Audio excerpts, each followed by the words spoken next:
So our today's first word is meticulous, which means careful और thorough. इसको memorise करेंगे maths की calculus या मैथ्स में कैलकुलेशन. तो हमें क्या होता है, मैथ्स का कैलकुलेशन करना होता है तो हमें बहुत ही केयरफुल होकर करना होता है, अदरवाइज हमारा ज़रा से मिस्टेक में नंबर कट जाता है. ठीक है, तो मेटिकुलस मतलब मैथ्स की कैलकुलस ऐसे याद करना. फिर second is obscure, which means unclear, ambiguous, वेग. कोई चीज़ जो स्पष्ट नहीं हो रही है वो ऑब्सक्योर है, तो इसको हम बोलेंगे ओ बस्कर. ठीक है, मतलब कोई बोले जा रहा है आपको कुछ समझ नहीं तो वो ओ बस्कर, तो ऑब्सक्योर को ऐसे याद कर लेना. Then third word is grotesque. इसका मतलब होता है स्ट्रेंज, अगली, बिजार. इसे मेमोराइज करेंगे प्रोटेस्ट. ठीक है ना, ये राइम करा ग्रोटेस्क प्रोटेस्ट. तो प्रोटेस्ट हम किस चीज़ के लिए करते हैं, जब कोई चीज़ स्ट्रेंज हो, हमें समझ ना आ रही हो, खराब हो, तभी तुम प्रोटेस्ट करेंगे. तो वी प्रोटेस्ट अगेंस्ट ग्रोटेस्क, ऐसे याद कर लेना. फिर फोर्थ इज पेंसिव. इसका मतलब होता है थॉटफुल होना, बहुत मतलब आप रिफ्लेक्टिव हो, बहुत सोच में हो, बहुत ही ज़्यादा सोच विचार करते हो, तो बहुत थॉटफुल से हो ना, तो उसको पेंसिव बोलते हैं. इसे मेमोराइज करेंगे पेंसिल से. जब कोई थॉटफुल होता है तो पेंसिल को अपने हाथ में रखता है या फिर अपने मुंह में रखता है, फिर वो सोचता रहता है. और ऐसे नहीं तो आप ऐसे याद कर सकते हो, पोएट्स बहुत थॉटफुल होते हैं इसलिए वो पेन या पेंसिल से अपने थॉट्स को फौरन लिखते रहते हैं, तो ऐसे याद करना. फिर फिफ्थ वर्ड इज मॉर्बिड. इसका मतलब होता है कोई अगर अनप्लेजेंट सी चीज़ों में इंटरेस्टेड हो, लाइक डेथ में, डिजीजेज में, इसमें कोई इंटरेस्टेड होता है, ऐसा पर्सन मॉर्बिड होता है.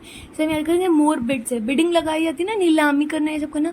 कोई पर्सन वो बहुत कर रहा है तो ये चीज़ गलत है ना, ज़्यादा नहीं करनी चाहिए. बेटिंग, बिडिंग, ये सब चीज़ें, तो कोई कर रहा है तो वो मॉर्बिड. और सिक्स्थ होता है इंडोलेंट. इसका मतलब है लेजी होना, स्लगिश होना, लेथार्जिक होना. ठीक है, लिस्टलेसनेस आना, तो इसको हम मेमोराइज करेंगे इंडोर लेटना. मतलब कोई अपने घर के अंदर ही पड़ा रहता है, बाहर जाता ही नहीं, तो वो लेजी होगा. Seventh is pallor. इसका मतलब होता है चेहरे पे डलनेस होना, पेलनेस होना, मुरझाया हुआ होना चेहरा, या कोई भी चीज़ उसमें डलने से, तो वो पैलर.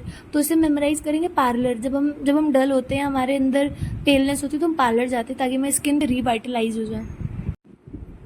अब एट्थ वर्ड इज पार्सिमोनियस. इसका मतलब होता है कोई कंजूस है, इकोनॉमिकल है, मतलब सिर्फ पैसा बचाना जानता है. Frugal, thrifty, miserly. तो इसे मेमोराइज कर लेंगे. पार्सिमोनियस मतलब पर्स में मनी नहीं है, मतलब पर्स से मनी नहीं निकालती हैं. कोई भी आपकी दादी, नानी, चाची जो भी हो, वो पार्सिमोनियस है, यानी वो पैसा ही नहीं निकालना चाहती हैं. फिर नाइन्थ इज ट्रंकेट. इसका मतलब होता है किसी चीज़ को कट करना, छोटा करना, कम करना. तो इसको हम याद करेंगे तुरंत काटे, मतलब तुरंत काटो इसे. और फिर टेंथ वर्ड इज किंडल. इसका मतलब होता है कुछ मतलब उजागर करना, कोई आपकी फीलिंग्स, इमोशंस को. To start a fire, ignite करना. इसे मेमोराइज करेंगे कैंडल से सीधे. कैंडल क्या होती है, कैंडल भी तो जलाई जाती है, तो वैसे आपके इमोशंस एकदम से फायर हो जाते हैं, इग्नाइट होते हैं. तो ये थे हमारे कुछ 10 vocabulary words. Hope you guys like it. Thanks for watching my video. Take care, bye bye.